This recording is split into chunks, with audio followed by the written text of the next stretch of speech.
Hello everyone.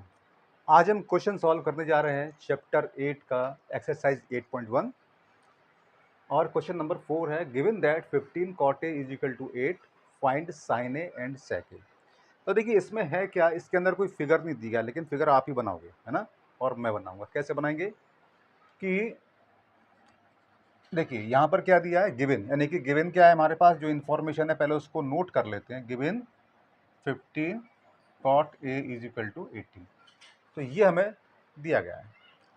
तो यहाँ से देखो कॉट निकालेंगे आप, तो कॉट इज इक्वल टू 8/15। तो कॉट ए दिया गया, इसका मतलब क्या होता है, एक ट्राइंगल है ऐसे करके, मान लीजिए कोई ट्राइंगल।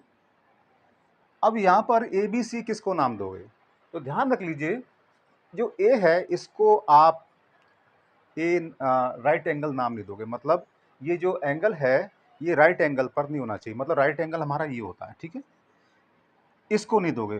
तो जैसे कि आप इसको ए बोल दीजिए, तो अब जो बी और सी है आप चाहो तो इसको बी बोल दो, चाहे इसको सी बोल दो, चाहे इसको बी बोलो, चाहे इसको सी बोलो, कोई फर्क नहीं पड़ता। लेकिन ए या तो इसको बोलोगे या इसको बोलोगे, जनरली हम नीचे वाले बेस को मान लेते हैं, ठीक है। तो ये आ गया, तो ये हमारा कॉट ए निकल के आ गया। वो कह रहा है फाइंड साइन ए। अब देखो कॉट ए क्या होगा कि दिस अपॉन दिस, लेकिन मुझे चाहिए साइन ए। साइन ए क्या होगा, इसको लेने पर एंगल दिस अपॉन दिस, तो मुझे मतलब हाइपोटेनस निकालना है। लेकिन मेरे पास ऐसी अभी कोई वैल्यू नहीं दी है, जैसे क्वेश्चन नंबर 2 में दी थी वैल्यू, उसके अंदर सेंटीमीटर में दी थी, लेकिन यहाँ पर है सेंटीमीटर में नहीं दिया गया है। तो मैं क्या करूँगा, now cot A is equal to, in the figure, according to figure, कि cot A is equal to B A upon C B, ये है। तो देखिए कॉट ए हमारा इतना दिया गया है, तो ये कॉट ए है, आप कॉट ए यानी कि 8/15 है, उसको आप यहां पर रख दीजिए, ये रख दिया, तो ये आ गया B A upon C B आ गया। लेकिन अगर आप सोचो कि हम बी ए सीधा ले लें इस तरीके से 8 सेंटीमीटर, तो ये गलत हो जाएगा। हालांकि आंसर निकल आएगा नो डाउट्स, लेकिन ये गलत है। क्यों कि जब भी हम इस तरीके से sine cos tan cot sec cosec की वैल्यू निकालते हैं, तो ये जो फाइनल आंसर निकलता है इनमें से कुछ कॉमन वैल्यू कट जाती है, तब ये आता है। तो वो कॉमन वैल्यू इसके अंदर कौन सी हमें तो पता नहीं है, तो हम क्या करते हैं, इस मतलब इसमें से कोई ना कोई कॉमन वैल्यू कटी है। जैसे कि यहाँ से अगर 2 जैसे कि होगा, ये हो सकता है कि ये 2 और ये 2 हो, तो ये कट गया।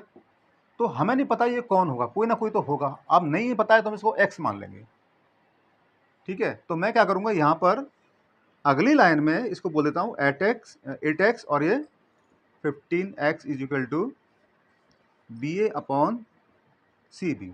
नाउ अब आप लिख सकते हो B A is equal to 8x और C B is equal to 15x लिख सकते हो।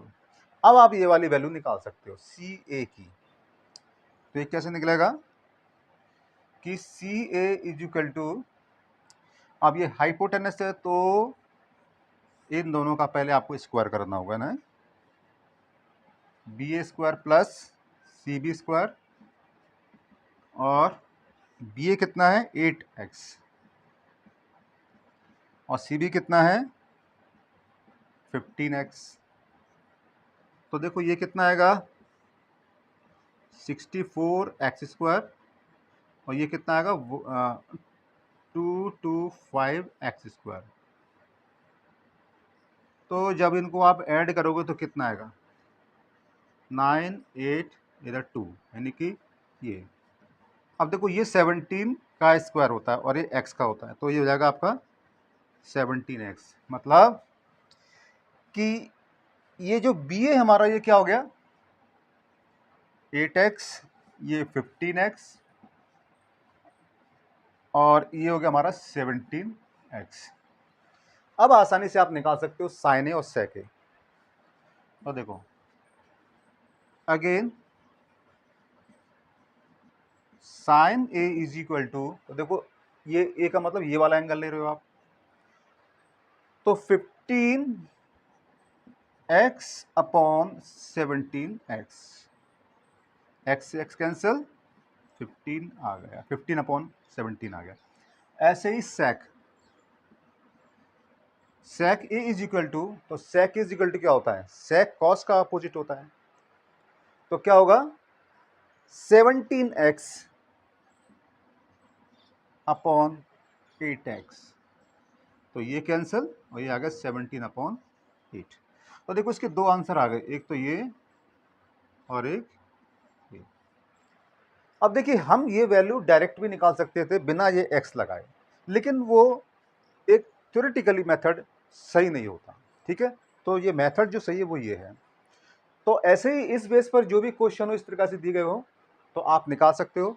कभी कभी क्वेश्चन में ये कॉट ए या ऐसे कोई भी डायरेक्ट दे दिया था इस तरीके से, तो मेथड वही है।